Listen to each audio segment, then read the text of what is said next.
All right, let's talk about Memphis. This is that should be that should be the name of the segment. Let's talk about Let's Memphis. talk about Memphis. Let's talk about Memphis. Let's talk Yeah, about Memphis.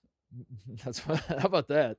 I like that. They are the meme of college basketball. They were dead, Tate, as we know. They lost 4 in a row, including losses to Georgia, Murray State, uh, Mississippi, Ole Miss. They lost to. Tulane. Then they beat Alabama, Mhm. and they were back. And they were no longer dead, and all of the worries were gone because this is the real. Like Penny finally understood that he couldn't play Emoni Bates as much. Like you have to play Emoni Bates, but like you don't give this guy the ball every time down the floor. They learned the lesson against Alabama. They were very much back. Then they followed up with the loss to Tulane, in which Jalen Duren and Emoni Bates didn't play. Granted, we'll point that out. Mhm. COVID algorithm. We'll take COVID, that into yeah. effect. So then they were dead again. But then on New Year's Day, they go to Wichita. Which also hurts that they did this on New Year's Day because Right. America would have fallen in love with this team if they did this on January 3rd. They won at Wichita State on Saturday by 18 points. It is the worst home loss for the Wichita State Shockers since 2001 when they were coached by Mark Turgeon. So there you go. Comes full circle. Biggest blowout in Wichita State basketball history, or I don't know. What I just said, whatever I just said, I was just gonna say again, but like try to really add an emphasis on it. Blowout. So Memphis is back now. That's what we're learning. Where do you stand? How dead, undead do you think Memphis basketball is? The big story here is that Emoni Bates again was not a part of this. He didn't play. He didn't play against Wichita State. Because when you say this, you assume, oh my God, well, Amani's healthy. You said Penny figured it out. He's got a finger injury. That's like an infected finger, is what they're calling little it. finger. I think he's got a little finger injury. I think it might be his. Drew came up to him, a little fingered him. But Jalen Duren is really the guy. I mean, him and DeAndre Williams, those two guys really are the Memphis Tigers when they're Memphis State, really. Memphis State is good. Memphis is not very good. When Memphis State is playing, it's those two guys. I think Memphis State, I love this two different teams. Yeah, clarifying the difference between the two, because Memphis State is blue collar. Yeah. Memphis State is here to beat your ass. Memphis State interior, yes, dirty, do the little stuff, elbow you, all that. Memphis is like AAU. I'll see you in the green room on draft night. I'm getting my 20 shots. Yeah. Penny's just like, he just wants to recruit kids that can get him into the green room so he can show up on television on draft night. They're Showtime. Yes. But they're not a great show. That's actually a terrible show. But for some reason, like it's still in the air, so we have to watch. I think Memphis. You pointed out DeAndre Williams and who'd you say, Jalen Duren? The big dudes. They're great for Memphis, obviously. The problem with Memphis moving forward, and I think the big question mark will be for the rest of the season and why they're going to be up, down, and all around, is point guard play.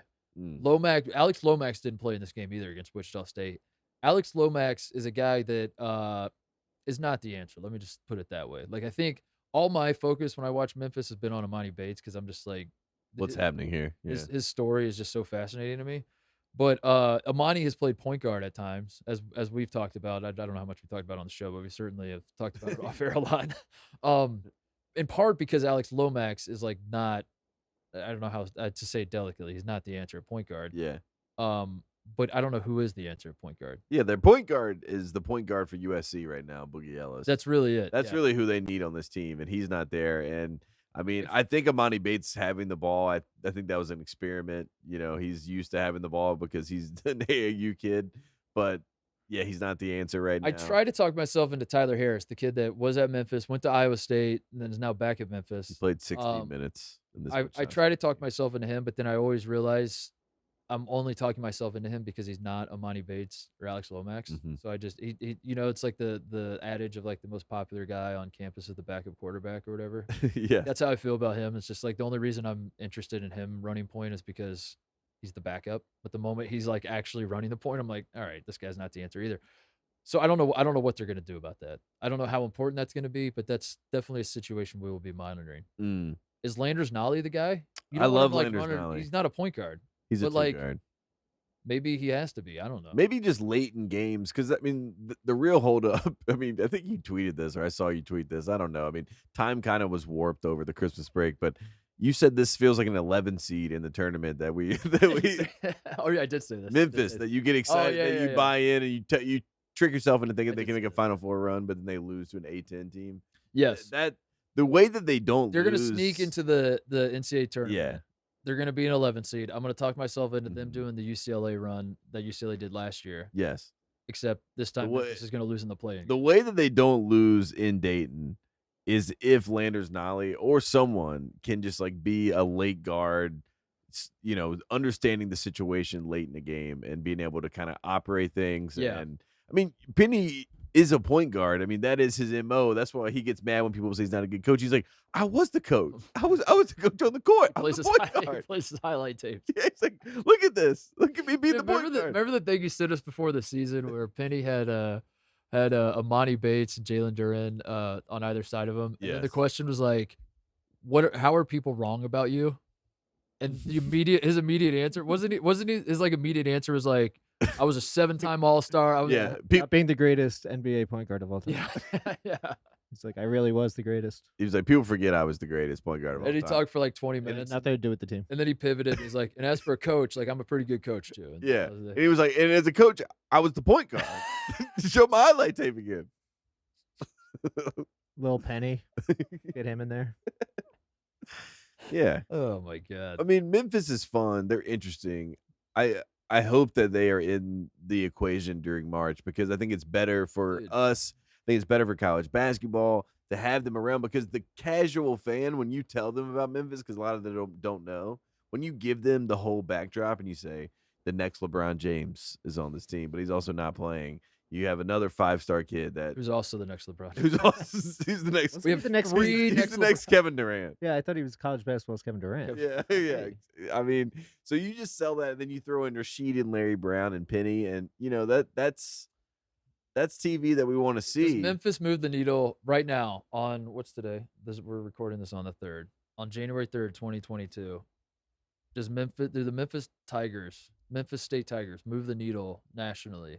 Yes. More than the Baylor Bears. Yes. That's what I mean. That's so sad. It's stupid. We got to figure this out. But this is where we need the czar. Where's the czar? No, but it's WWE. You know what I mean? You can't, even if you have the better, there might be a better wrestler over here, but there's a better wrestler over here. You know what I mean? Baylor's wrestling. What the hell I need that quote. Put that on a quote card. I've had a wrestler over here. Wisconsin up 29-24. Yeah, 5-point lead. Purdue's fine, dude. They're fine. We've been here before with Purdue. They're a second half team. We know this. They're gonna come out in the second half, get it going. Matt Painter's in there telling them to make shots. Yeah. They're fine. Nothing can go wrong. Should we quickly? Ivy has 1 point, by the way. When we were talking about the COVID equation, by the way, I wanted to mention West Virginia losing to Texas is also in that equation.